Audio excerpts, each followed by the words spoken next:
Hi കൂട്ടുകാരെ, മിക്കൂസ് വ്ലോഗിലേക്ക് എല്ലാവർക്കും സ്വാഗതം. അപ്പോൾ ഇന്ന് നമ്മൾ PSCയുമായി ബന്ധപ്പെട്ട ഒരു ടോപ്പിക്കാണ് പഠിക്കാൻ പോകുന്നത്. പ്രധാനപ്പെട്ട ടോപ്പിക്കായ ഇന്ത്യയുടെ ഒന്നാം സ്വാതന്ത്ര്യ സമരമാണ് പഠിക്കാൻ പോകുന്നത്. അതിൽ പ്രധാനപ്പെട്ടത് ഇന്ത്യയുടെ ഒന്നാം സ്വാതന്ത്ര്യ സമരമായി അറിയപ്പെടുന്നത് തന്നെ ഏതാണ്? ഈ 1857 വിപ്ലവമാണ്. ഈ ഇന്ത്യയുടെ ഒന്നാം സ്വാതന്ത്ര്യ സമരം എന്നറിയപ്പെടുന്നത് ഏതെന്ന ക്വസ്റ്റ്യന് അതിൻ്റെ ആൻസറാണ് 1857 വിപ്ലവം. മുഗൾ ഭരണത്തിൻ്റെ പൂർണ്ണമായ പതനത്തിന് കാരണമായ വിപ്ലവമാണ്. ഈ വിപ്ലവത്തിലൂടെ മുഗൾ ഭരണം പൂർണ്ണമായും നശിപ്പിക്കപ്പെട്ടു. അത് ഏതാണ്? 1857 വിപ്ലവം. ഈ ഒന്നാം സ്വാതന്ത്ര്യ സമരം ആരംഭിച്ചതെന്ന് 1857 മെയ് 10. ഇതിൽ 1857 എന്ന വർഷം എല്ലാവർക്കും ഓർമ്മ കാണും. എന്നാൽ മെയ് 10 എന്ന ഡേറ്റ് അത് വളരെ ഇമ്പോർട്ടൻ്റ് ആയ ഒന്നാണ്. അത് പെട്ടെന്ന് മറന്നു പോകാൻ സാധ്യതയുള്ള ഒരു ഡേറ്റുമാണ് മെയ് 10. അപ്പോൾ മെയ് 10 ഒന്നാം സ്വാതന്ത്ര്യ സമരം ആരംഭിച്ചവർ എന്നു ചോദിച്ചാൽ 1857 മെയ് 10. അപ്പോൾ നമ്മൾ 3 ക്വസ്റ്റ്യനാണ് പഠിച്ചത്.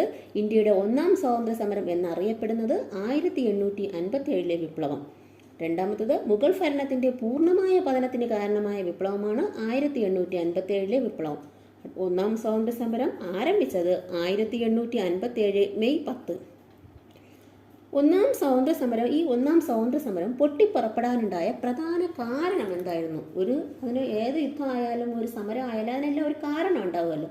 അതുപോലെ ഈ സമരം ഉണ്ടാകാനുള്ള പ്രധാന കാരണം എന്തായിരുന്നു? മൃഗക്കൊഴുപ്പ് പുരട്ടിയ പുതിയതരം തിരകൾ നിറച്ച എൻഫീൽഡ് തോക്ക് ഉപയോഗിച്ച് വെടിവെക്കാൻ ഇന്ത്യൻ ഭടന്മാരെ നിർബന്ധിച്ചത്. അതായത് മൃഗക്കൊഴുപ്പ് പുരട്ടിയ പുതിയതരം എൻഫീൽഡ് തോക്ക് ഉപയോഗിച്ച് വെടിവെക്കാൻ ഇന്ത്യൻ ഭടന്മാരെ നിർബന്ധിച്ചു. അതാണ് ഈ യുദ്ധം പൊട്ടിപ്പുറപ്പെടാനുണ്ടായ പ്രധാന കാരണം. ഒന്നാം സ്വാതന്ത്ര്യ സമരത്തിൻ്റെ ആദ്യ രക്തസാക്ഷി. അപ്പോൾ ഒന്നാം സ്വാതന്ത്ര്യ സമരത്തിൻ്റെ ആദ്യത്തെ രക്തസാക്ഷിയാണ് മംഗൽ പാണ്ഡെ. ഒന്നാം സ്വാതന്ത്ര്യ സമരത്തിൻ്റെ ആദ്യ രക്തസാക്ഷിയാണ് മംഗൽ പാണ്ഡെ.